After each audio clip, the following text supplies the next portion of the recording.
मेरे प्यारे मित्रों, जय हिंद। एकेडमी फॉर एजुकेशन में आपका स्वागत है।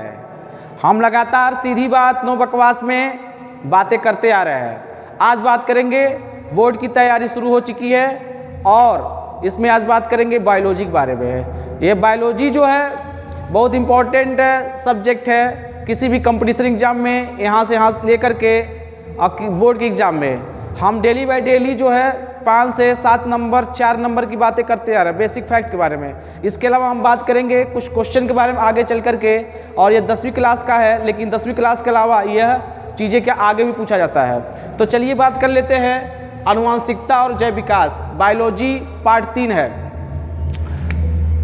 लक्षणों की वंशागत के नियम और मेंडल का योगदान। मेंडल ने मटर के पादप के मेंडल ने क्या किया? मटर के पादप के अनेक विपर्यासी या विकल्पी लक्षणों का अध्ययन किया जो स्थूल रूप से दिखाई देते थे। जीवों में गुणसूत्रों के जोड़े पर विपरीत तुलनात्मक लक्षणों के जोड़े को क्या कहा गया? एलील कहते हैं। क्या कहते हैं? एलील।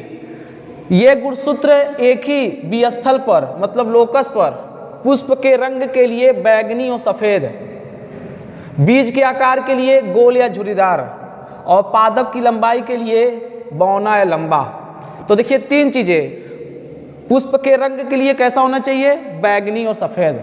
बीज के आकार के लिए गोल और झुर्रीदार, पादप की लंबाई के लिए बौना और लंबा लक्षण दिखाई दिए।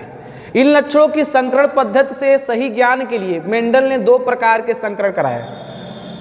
ऑस्ट्रिया के पादरी ग्रेगर जॉन मेंडल ने को आनुवंशिकी का जनक कहा जाता है। तो आनुवंशिकी का जनक किसे कहा जाता है? ग्रेगर जॉन मेंडल को। मेंडल ने मटर का वैज्ञानिक नाम पीसम सैटिवम, क्या नाम है? पीसम सैटिवम के पादप पर संकरण संबंधी अनेक प्रयोग किए। इस पादप में 7 विपर्यासी लक्षण, याद रखिएगा।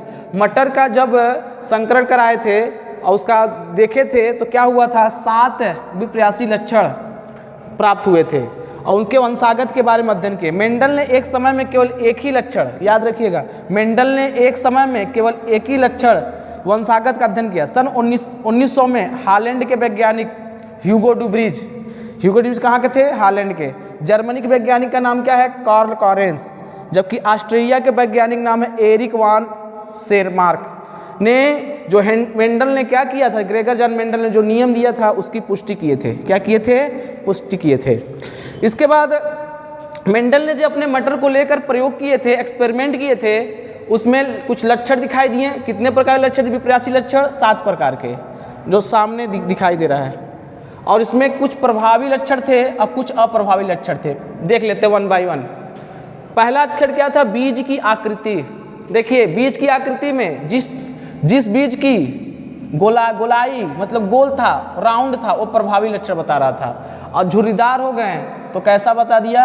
अप्रभावी लक्षण। मतलब राउंड रहेंगे तो इफेक्टिव, और नॉन इफेक्टिव क्या होगा? रिंकल हो जाएंगे। तो दूसरा, बीज का रंग। अगर बीज का रंग कैसा हो जाएगा? पीला हो जाएगा, येलो कलर, तो क्या होगा?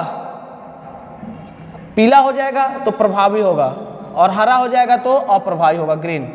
पुष्प का रंग, तीसरा, लाल रहेगा तो प्रभावी, और अप्रभावी क्या होगा? सफ़ेद हो जाएगा। तो फली की आकृति जो फूली रहेगी, इन्फ्लेटेड रहेगी तो प्रभावी, पिचकी रहेगी कंस्ट्रिक्टेड, क्या होगा? अप्रभावी। 5वां, फली का रंग हरा रहेगा तो प्रभावी, और पीला रहेगा येलो। पुष्प की स्थिति कक्षस्थ रहेगी, एक्सिलरी रहेगी तो प्रभावी, और अग्रस्त रहेगी तो अप्रभावी। और पौधे की लंबाई लंबा रहेगा तो प्रभावी रहेगा, और बौना रहेगा तो अप्रभावी रहेगा। इसके अलावा इन्होंने जो 7 प्रभावी लक्षण के बारे में जब बता दिए तो मेंडल ने आनुवंशिकता के नियम के बारे में बताया। इन्होंने 3 नियम दिए थे। पहले को प्रभाविता का नियम, लॉ ऑफ डोमिनेंस। दूसरे को पृथक्करण या युग्मकों की शुद्धता का नियम, लॉ ऑफ द सेपरेशन और law of the purity of the gametes.